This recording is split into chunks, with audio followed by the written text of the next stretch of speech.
dalam tes kebangsaan ini. Yang menurut saya adalah ini bukan hanya kita miris, tapi kita harus marah. Saya Samsudin Alimsyah, mari kita bicarakan demokrasi. Tes kebangsaan terhadap pegawai KPK disinyalir materinya bernuansa diskriminatif. Bagaimana pendapat Ustaz? Ya, makasih. Saya kira ini benar-benar mengusik kita semua. Baru saja peristiwa kemarin kita tahu ada hasilnya 75 staf KPK yang kemudian tidak lolos.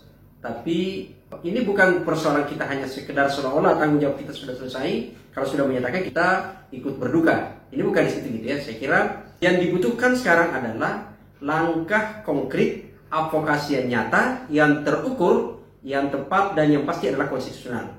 Ada dua hal paling tidak yang harus kita lihat dalam posisi kasus ini. Satu adalah tentu mengadvokasi 75 staf KPK yang dinyatakan tidak lolos. Dalam hal ini adalah Novel Baswedan CS. Ini ingat bukan persoalan personality Novel CS gitu ya, tapi ini adalah gerakan upaya untuk menyelamatkan KPK. Ingat, seperti pernyataan, kalau kita kutip pernyataan dari salah seorang pimpinan KPK yang lama, Pak Laude Sarif, menyatakan bahwa ternyata 75 orang inilah suhu di KPK. Inilah orang-orang yang betul-betul mentasbihkan hidupnya, mewakafkan dirinya untuk memperjuangkan bagaimana pemberantasan korupsi di negara kita ini. Orang-orang yang bermasalah secara hukum, yang banyak bermasalah korupsi, itu kan pasti teorinya adalah sederhana. Mereka tidak suka pada keberadaan KPK. Dan tentu lebih tidak suka kepada orang-orang yang selama ini dianggap itu lebih berintegritas, lebih tegas dalam pemberantasan korupsi. Maka lihatlah sejarah gitu ya, kalau kita lihat misalnya. Mulai dari tahun 2012 ingat kasus di Cabuaya gitu ya. Lalu kemudian pada saat itu kita ingat ada kasus Susno Waji. Lalu kemudian ada kasus tahun 2013 yang kemudian dilakukan ada pengepungan terhadap KPK, kantor KPK waktu itu untuk menangkap Novel Baswedan. Apa yang terjadi pada saat itu? Ada lagi ada kasus yang melibatkan Joko Susilo pada saat itu adalah di Bareskrim. Lalu kemudian tahun 2015 ada kasus kriminalisasi Abraham Samad bersama Bambang Yanto. Dan 2017 karena berbagai kasus yang kekerasan tidak bisa berhasil, maka kemudian 2017-2018 ada bujukan untuk memberikan fasilitas tertentu. Lagi-lagi tidak berhasil. Maka kemudian skenario yang terjadi sekarang karena ada revisi Undang-Undang KPK, dan memang saya kira kita semua juga memang sudah sepakat bahwa revisi Undang-Undang KPK di tahun 2019 yang dilakukan oleh inisiatif DPR dan dibahas hanya 2 minggu, ditetapkan di 17 September 2019 itu dilakukan dan semua bulan untuk menyatakan revisi Undang-Undang KPK.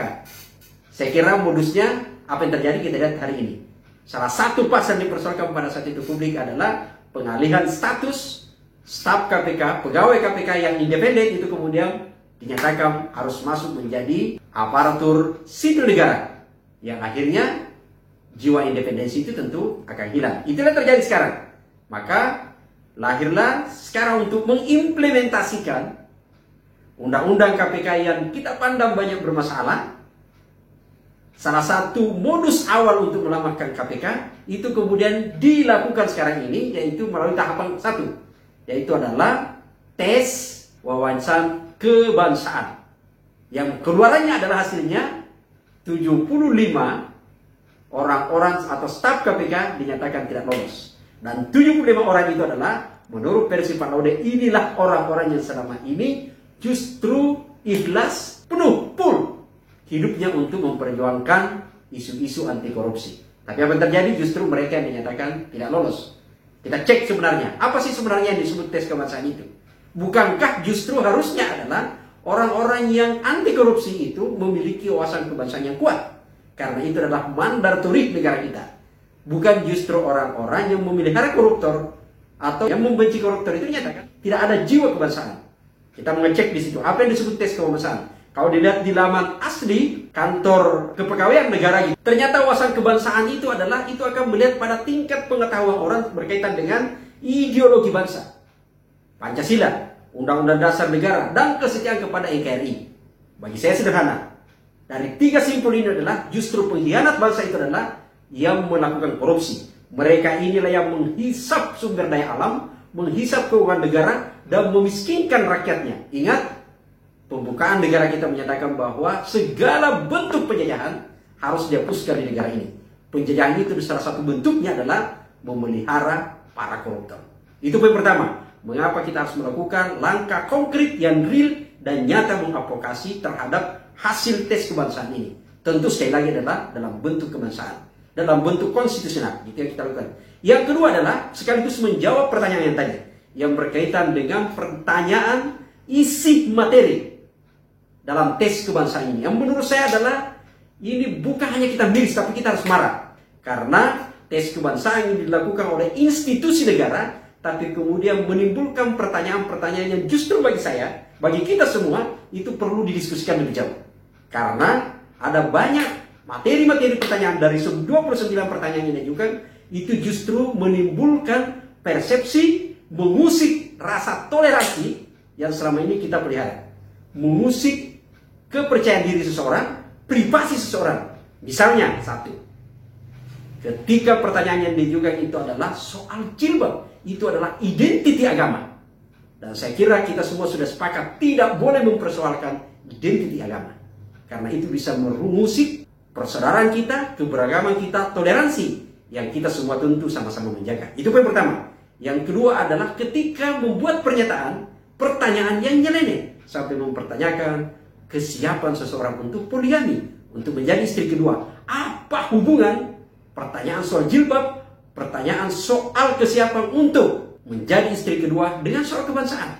Sementara orang-orang yang jelas adalah tempatnya nanti bekerja adalah di KPK, Komisi Pemberantasan Korupsi. Apa relasinya berkaitan dengan ini? Apakah karena orang berjilbab itu maka dia akan koruptor? Apakah karena orang berjilbab itu maka dia akan teroris? Saya kira bukan di situ. Orang berjilbab dan tidak berjilbab boleh saja dia korupsi. Karena korupsi adalah soal morality individu seseorang. Meskipun korupsi tidak bisa dilakukan oleh orang biasa. Korupsi harus dilakukan oleh pejabat yang memiliki wewenang, yang memiliki kekuasaan. Jadi tidak ada relasi ke situ. Kecuali kalau Anda akan menyatakan penanya itu bahwa orang-orang yang menjaga agamanya, maka di situ adalah identiti yang kuat, ada integritas yang kuat. Maka mereka akan diyakini bisa menjadi aktor-aktor pejuang anti korupsi. Bukan justru menghambat gerakan anti korupsi. Saya kira memang kita semua harus butuh betul klarifikasi yang secara terbuka dari lembaga yang melakukan tes wawasan kebangsaan ini. Dalam hal ini adalah Badan Kepegawaian. Sekali lagi, kalau itu betul tadi pertanyaan yang dimuat di berbagai bersinar media, maka saya kira kita tidak boleh diam. Ini harus kita persoalkan. Sangat sedih dan memiriskan sebuah lembaga negara membuat pertanyaan yang mengusik rasa intoleransi. Maka apa yang dilakukan oleh teman-teman hari ini, baik yang dilakukan oleh teman-teman gerakan perempuan dengan koalisi masyarakat sipil anti kekerasan seksual yang dalam ini adalah kompak, saya kira ini benar. Yang dilakukan adalah mengecam, tapi sekaligus adalah menggugah kepada kita semua, terutama kepada pemerintah untuk mengklarifikasi. Karena ini penting supaya tidak menjadi bola yang liar. Sekali lagi saya ingin menyatakan, publik tidak boleh hanya sekedar menyatakan rasa berduka berlangsungkawa kepada KPK yang sedang menuju liang kuburnya, karena memang itu akan dimatikan oleh orang-orang yang bermasalah pada kasus korupsi.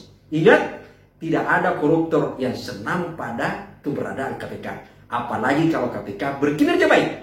Maka ketika KPK sekarang ini ada banyak masalah, ada pencurian barang bukti, ada penggeledahan yang bocor, lalu kemudian ada SP3, itu semua tidak berdiri sendiri.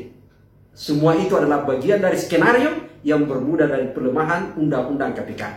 Buahnya adalah sekarang ini melangkah kepada tahap yang ketiga, yaitu adalah orang-orang yang berintegritas akan diusir keluar dari KPK.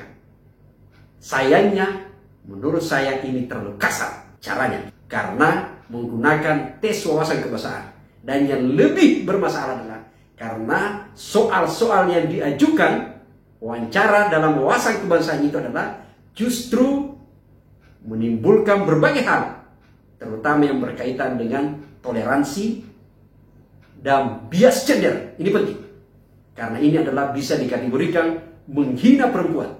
Apa urusan soal identitas jilbab, apa urusan soal poligami, soal orang bersedia untuk dinyatakan menjadi istri kedua dengan pemberantasan korupsi. Tidak ada. Toh mereka bekerja dalam konteks pemberantasan korupsi, bukan mereka akan melakukan korupsi. Saya menjadi khawatir jangan-jangan juga BKN ini kecolongan.